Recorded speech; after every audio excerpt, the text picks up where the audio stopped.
A Neenah man made a 127-mile journey in his wheelchair, hoping to spark change in the healthcare community.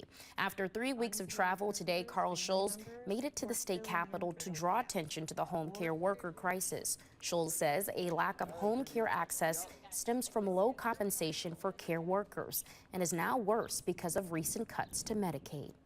Every mile I traveled in this chair was a reminder of the strength it takes to live with a disability, and more importantly, the strength of the caregivers who make our lives possible.